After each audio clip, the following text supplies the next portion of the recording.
Buenos días, querido hermano. Yo tengo que confesar algo.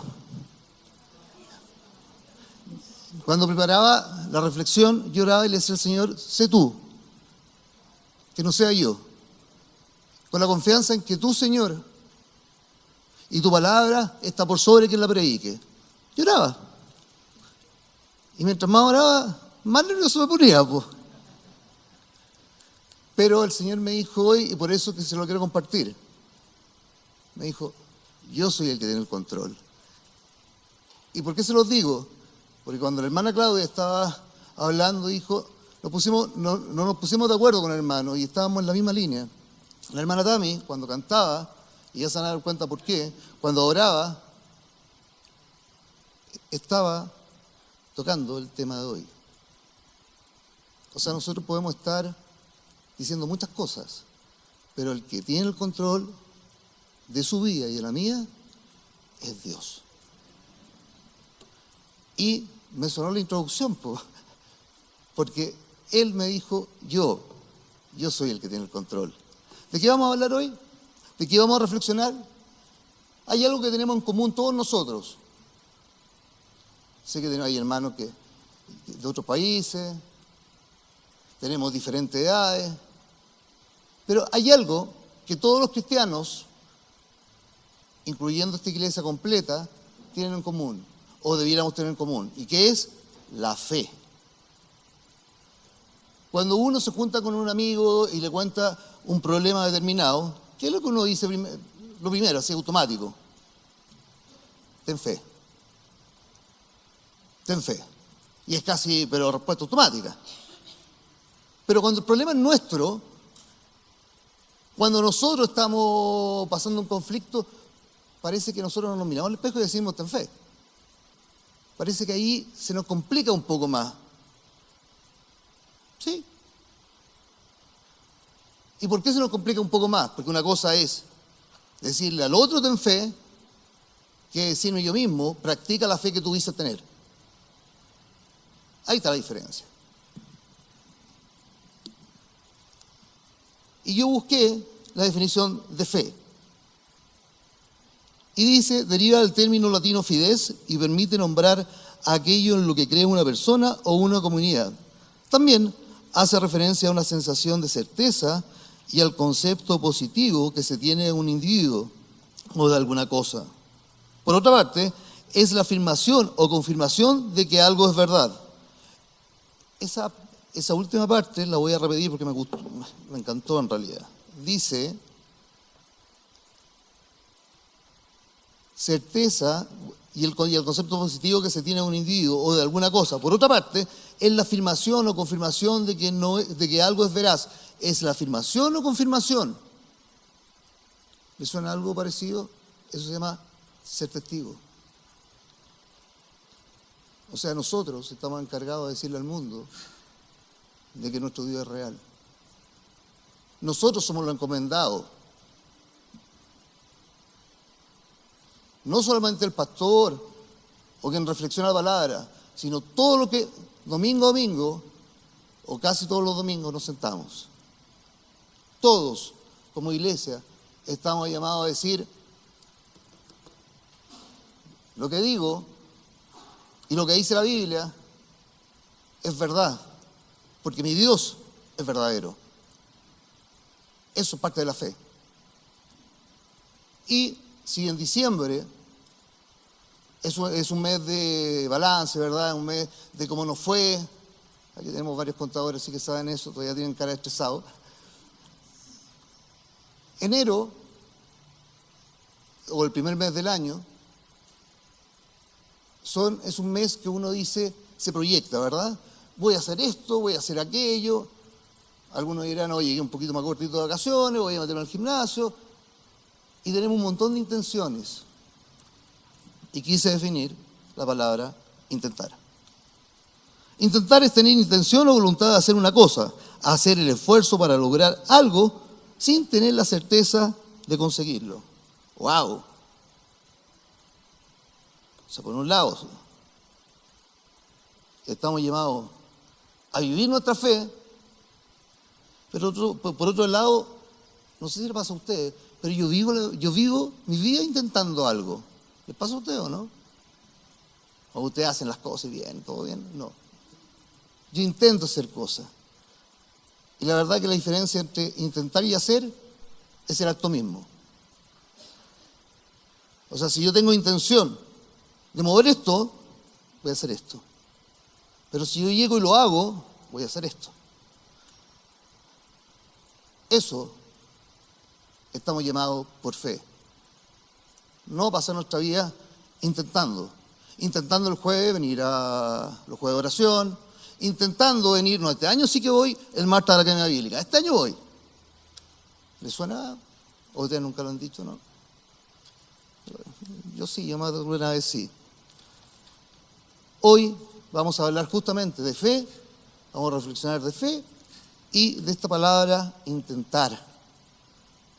Si bien es cierto, toda la Biblia habla de fe, tenemos relatos bíblicos llenos de fe, hay uno que a mí me enternece. Hay un relato bíblico que perfectamente lo podemos transformar en nuestros días. El protagonista es mi querido Pedro. Yo a Pedro lo adoro porque es como que me reflejo de repente en él. Y es Mateo 14, le invito a abrir su Biblia, 14, 22, del 22 al 33. Es un pasaje muy, muy conocido, muy estudiado, muy analizado.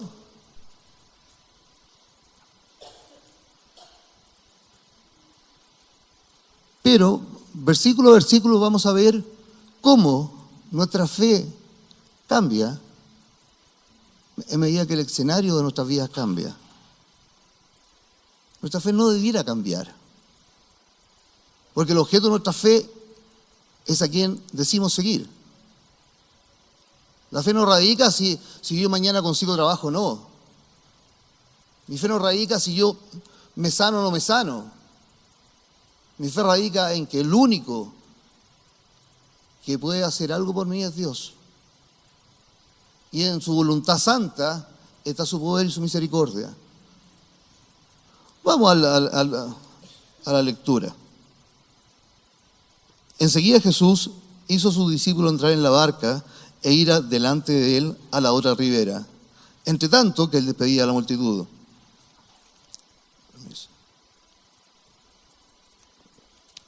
Despedía a la multitud, subió al monte a orar aparte, y cuando llegó la noche, estaba allí solo. Y ya la barca estaba en medio del mar, azotada por las olas, porque el viento era contrario. Mas, a la cuarta vigilia de la noche, Jesús vino a ellos andando sobre el mar. Y los discípulos, viéndole andar sobre el mar, se turbaron, diciendo, ¡un fantasma! Y dieron voces de miedo. Pero enseguida Jesús les habló diciendo, tened ánimo, yo soy, no temáis. Entonces le respondió Pedro y dijo, Señor, si eres tú, manda que yo vaya a ti sobre las aguas. Y él dijo, ven. Y descendiendo Pedro de la barca, anda sobre las aguas para ir a Jesús. Pero al ver el fuerte viento, tuvo miedo. Y comenzando a hundirse, dio voces diciendo, Señor, Señor, sálvame. Al momento Jesús extendió la mano, asió de él y le dijo, hombre de poca fe, ¿por qué dudaste? Y cuando ellos subieron en la barca, se calmó el viento. Entonces los que estaban en la barca vinieron y le adoraron, diciendo, verdaderamente eres Hijo de Dios. Invito, hermano, que oremos. Padre Celestial, gracias, Señor. Gracias por tu infinita misericordia y gracias, Señor. Gracias por esta mañana, papá. A veces nos levantamos, a veces tomamos la rutina del día a día y no miramos que el levantarnos y el abrir los ojos y es un milagro tuyo, Señor. Gracias, Señor. Y te pedimos hoy humildemente, Señor, que esta palabra y la reflexión en torno a tu palabra, Señor, seas tú. Que sea tu mensaje claro, Señor, y abierto por sobre el pecador que predica hoy, Señor. Que soy yo. Gracias, Señor, por tu infinita misericordia y amor. Indigno soy. Gracias, Señor. Arranca cualquier destello de vanidad. Arranca, Señor, cualquier cosa que entorpezca que nosotros podamos escuchar claramente tu mensaje, Señor. Que seas tú, Señor, el que reine. Que seas tú el que maneje este culto. Y que seas tú el que reciba la gloria y la honra. Esto te lo pedimos en el nombre santo de nuestro Señor Jesucristo. Amén. Me imagino que todos conocen el pasaje, ¿verdad? Y me imagino que casi todos hemos reflexionado sobre este pasaje más de alguna vez en la vida. Pero yo lo quiero invitar a ir hoy, versículo por versículo, viendo. Bueno, tengo que decir que este pasaje está en los 3 sinópticos. En Mateo, en Marcos y en Lucas. Pero en Mateo aparece este diálogo maravilloso entre Pedro y Jesús. Porque es un diálogo. Es un diálogo como cuando usted o yo estamos en silencio, o cuando estamos con las aguas, pero que están muy turbulentas en nuestras vidas y nosotros clamamos. Este pasaje en Mateo es maravilloso porque muestra cómo el Señor quiere revelarse día a día a nuestras vidas. Veamos el contexto. Primero, partiendo del versículo, el versículo 22 dice: el Señor sube a sus discípulos a la barca y Él se queda despidiendo a la multitud. Y después sube a orar Jesús. Aquí estamos hablando primero de la soledad de los discípulos, porque Jesús le dice: vayan a la barca, vayan. Y Jesús se queda a orar. Qué maravilloso, ya vemos el inicio de lo que es la cristología. Vemos cómo Cristo va a orar al Padre y está en comunión. Y eso es importante porque cuando empieza el diálogo con Pedro, el Señor dice: yo soy. Y nos acuerda en Juan cuando dice: yo soy la verdad, el camino y la vida. Y marca el yo soy. Entonces Jesús deja a sus discípulos, se va, y Él se va a orar después de despedir a la multitud. Es como si todos nosotros hoy nos subiéramos a una barca, no, tendría que ser como un lanchón más grande, no sé lo que, para que todos pudiéramos estar. Y nos fuimos, y nos metimos en los mares. Vimos soledad de los discípulos, soledad de Jesús para la intimidad con Dios. Pero en el versículo que sigue dice que la barca estaba siendo golpeada por las olas. O sea, y eso no es un tema menor. Porque no es lo mismo decir: ten fe, amigo mío, cuando todo me está yendo bien, y decir: tengo fe cuando no todo me está yendo bien en la vida. Cuando el mar está azoteando mi barca, cuando estoy sintiendo el golpe. Y eso es muy interesante. Como también interesante que en los versículos 25 al 26 vemos cómo Jesús camina a sus discípulos. Jesús camina a sus discípulos. ¿Y qué hacen los discípulos? Esto es fantasma. Y se asustan, se aterran. Y aquí Jesús dice: yo soy. Ahí está diciendo: yo soy quien soy. Él está diciendo: yo soy tu Dios. Es como cuando a mí me dijo sutilmente, antes de entrar a compartir la reflexión con ustedes, Juan Carlos, me dijo el Señor: yo soy. No tengas miedo, yo soy. Y todo estaba coincidiendo. Y Él me decía: yo soy. Y me sentí discípulo. ¿Sabes por qué? Porque me dio temor. Dije: no puede ser tan perfecto esto.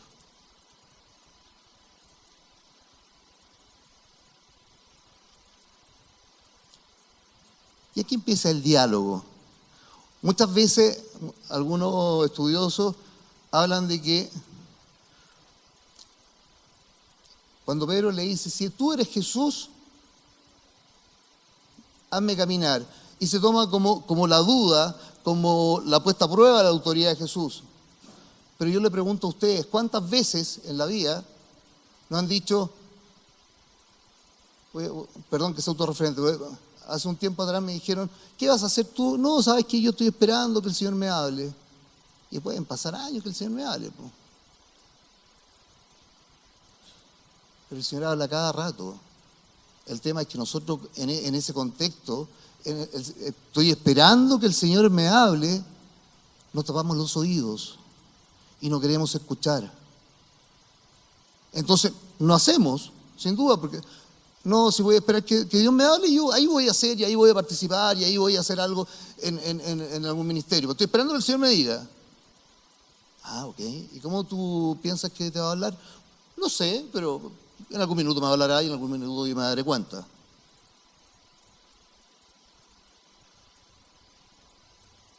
Pero Pedro dice, si tú eres Jesús, hazme caminar. Eso muestra que no está intentando, está haciendo algo. Y hay fe ahí, porque está haciendo, si tú eres mi Dios, hazme caminar. Si tú eres Jesús, deja que yo camine. Eso no es puesta a prueba. Eso se llama acción. Yo actúo, no espero, yo actúo, yo hago. ¿Y Jesús qué dice? Ven. ¿Y qué hace Pedro? Camina. Y aquí sí me quiero detenerme en la reflexión de este versículo, porque es muy interesante. Porque dice el versículo bíblico que Pedro mira y le da miedo, ¿verdad? Pero ¿a quién llama? ¿A quién llama cuando le da miedo? Le dice a los otros discípulos, ven, tenemos un salvavidas que Jesús me hizo una broma. No. ¿A quién llama? No escucho, ¿eh? ¿A quién llama? ¿A quién le dice sálvame? Entonces me pueden decir, ¿por qué el Señor le hizo hombre poca fe?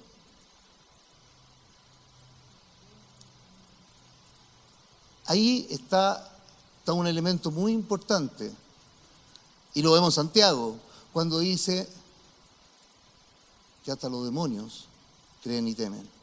Pareciera que el Señor le dijera, ¿sabe, Pedro? Yo sé quién soy, yo tengo el poder.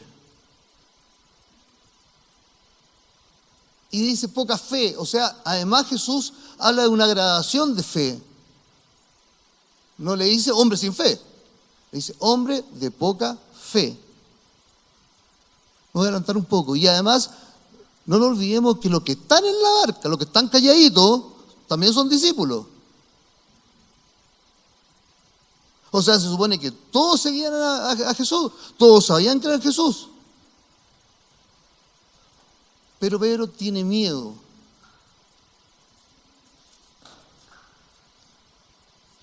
Yo quiero invitarlo a que veamos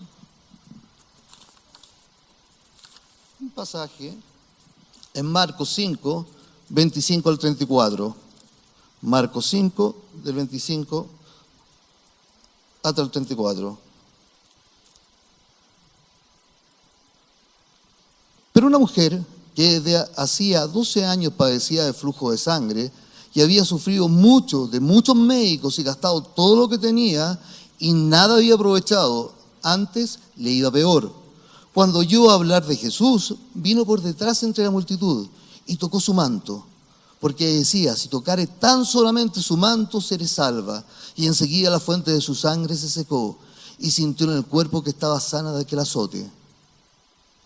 Luego Jesús, conociendo en sí mismo el poder que había salido de él, voy a repetir, luego Jesús, conociendo en sí mismo el poder que había salido de él, volviéndose a la multitud, dijo, ¿quién ha tocado mis vestidos? Aquí me va a saltar al 34. Y él le dijo, hija, tu fe te ha hecho salva, ve en paz y queda sana de tu azote. Parece que Jesús le estuviera diciendo, hombre poca fe a Pedro, no porque Pedro no lo reconociera, porque Pedro le dice primero, Señor, si tú eres, hazme caminar, fe o no. Después se está hundiendo y le dice, Señor, sálvame, no le dice a los discípulos, le dice, Señor, sálvame, fe.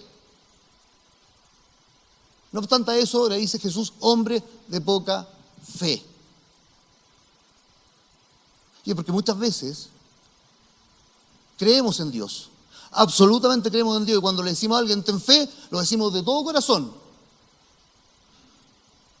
Pero ¿saben lo grave? Es que no creemos que ese poder de Dios se vuelque en nuestras vidas.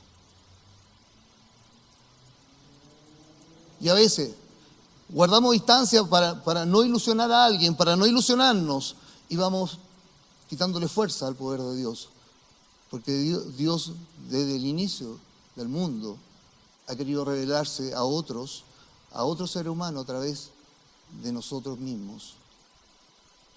Muchas veces nosotros callamos a Dios y dejamos que digan, ¿y dónde está la voz de Dios?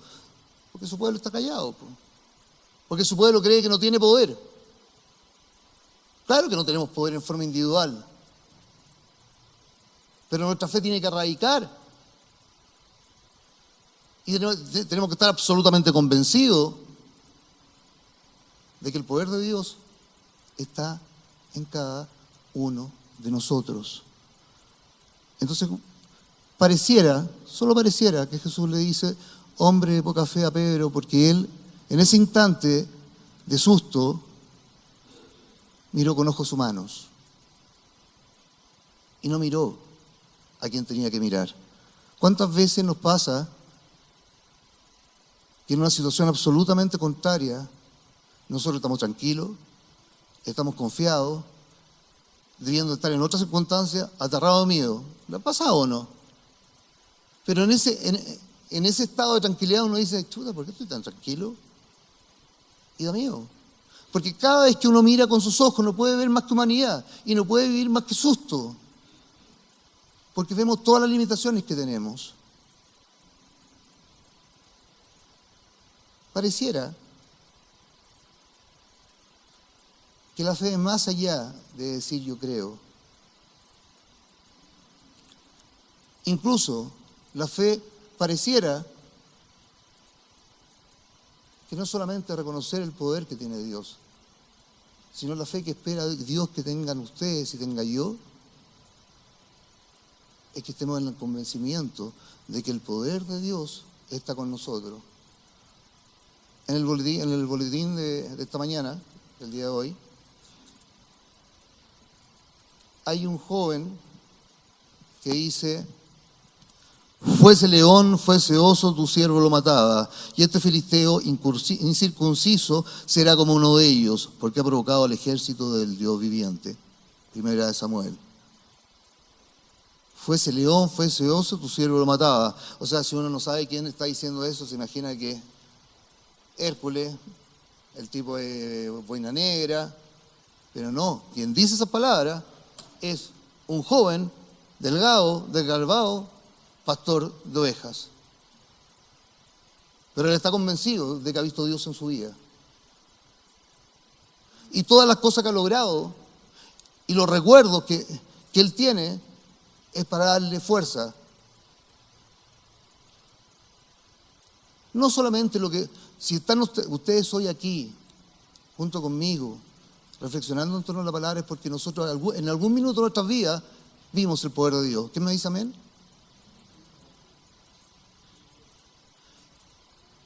Y ese poder tiene que hacernos vivir y agrandar nuestra fe, porque sin duda a diario el mar se pone crudo. A diario creemos que somos devorados por gigantes, pero a diario también está Dios. No hay que pasarse la vida intentando, hay que caminar. Y a pesar que Pedro miró con los ojos humanos y se hundió, gritó a Jesús y Jesús lo tomó, lo reprendió. Pero lo bello, y veamos los últimos versículos, dicen que los que vieron adoraron a Dios. Y aquí vuelvo a repetir lo que dije al inicio. ¿Y quiénes fueron los que adoraron? ¿Quiénes fueron los que creyeron? Porque eso dice la palabra. Los discípulos.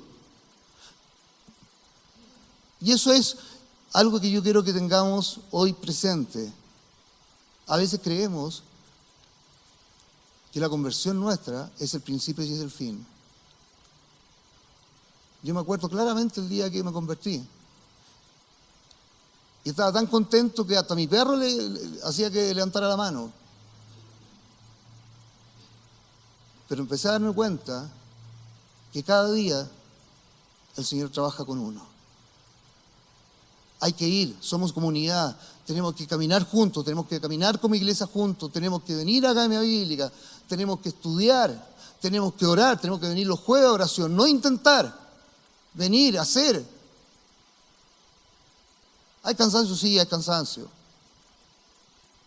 Pero imagínense a Pedro caminando por las aguas. Lo que hace Pedro no es muy diferente al escenario que hoy nos toca vivir. La vida que nos toca vivir no es fácil. Pero lo que hace diferente nuestra vida es justamente a quien confiamos nuestra vida, que es Jesús. Esta mañana parece que la reflexión nos guiara a decir, camina, camina porque yo estoy, camina. Yo me acuerdo que hace casi más de un año atrás, el Señor me unió con un gran amigo que estaba sufriendo una enfermedad terminal. Y un día, sentado en la terraza de mi casa, me dice: Juan Carlos, ¿qué es la fe?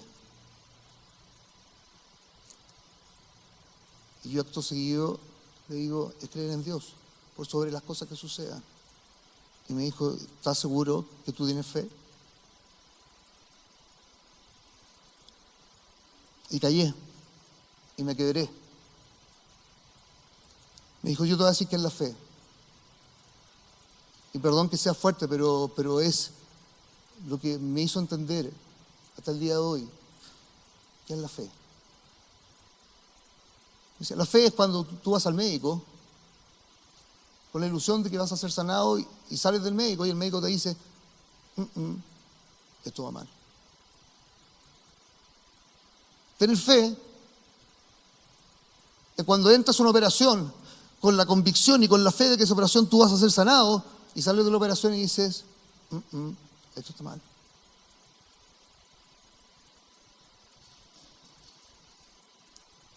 Tener fe, Juan Carlos me dijo, es a pesar que todo el mundo te diga que está mal, tú sabes que el poder de Dios va a estar contigo.